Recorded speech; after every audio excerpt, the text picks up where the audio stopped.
Regardons la structure de la formation. Pour cela, on va se rendre sur la plateforme Trailhead de Salesforce et on va aller sur la partie Credentials et Certifications afin de voir les différents rôles au sein de l'écosystème Salesforce.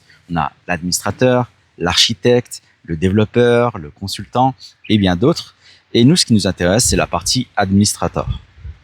On va aller dans cette partie-là pour avoir l'exam guide.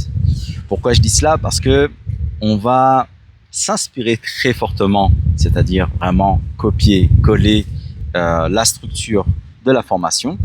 Et cet exam guide, je reviendrai plus en détail à la fin de la formation lorsqu'il va falloir passer l'examen d'administrateur, parce que cette formation, c'est dans un premier temps pour acquérir les compétences et d'une pierre deux coups, passer la certification administrateur.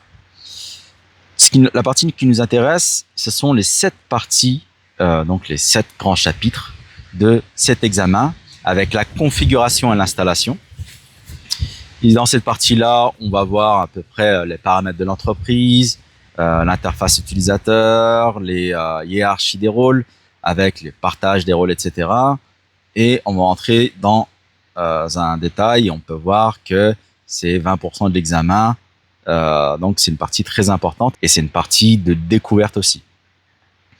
On a le deuxième chapitre qui sera la gestion des objets avec l'Object Manager où on va voir le concept d'objet, de champ personnalisé, de lookup, de master detail. Puis on a une partie vente et marketing.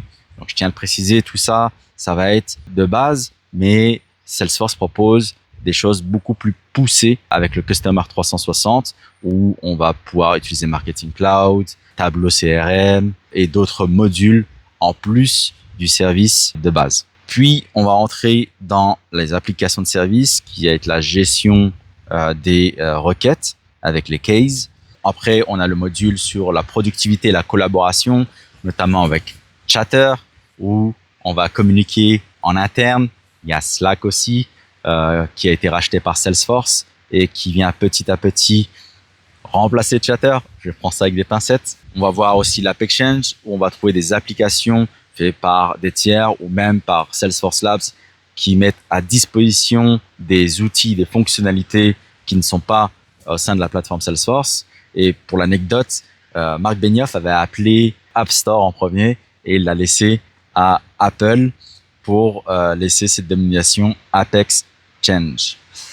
Ensuite, on a la gestion des données et l'analyse. Ça, on va voir l'import de données, la sauvegarde de données, l'export de données. Tout ça, ça va être dans cette partie-là qui va concerner tout ce qui est en lien avec cette gestion de données au sein de la plateforme Salesforce. Et on terminera par la fameuse partie des flows. C'est ce qui permet d'automatiser avec des processus des tâches complexes et chronophages et qui va faciliter le quotidien des commerciaux au sein de l'entreprise. Et à la fin de tous ces modules-là, je vous donnerai des bonnes pratiques afin de mieux vous préparer pour le poste d'administrateur, pour savoir ce qu'il faut faire, ce qu'il ne faut pas faire, etc. Mais je préfère les donner à la fin parce qu'il va falloir faire des erreurs, il va falloir faire des bêtises tant qu'on apprend et afin d'éviter de les refaire. Et je ne veux pas que ça vous bloque tout au long de la formation. Mais rassurez-vous, ça sera donné. Maintenant, passons au prochain module.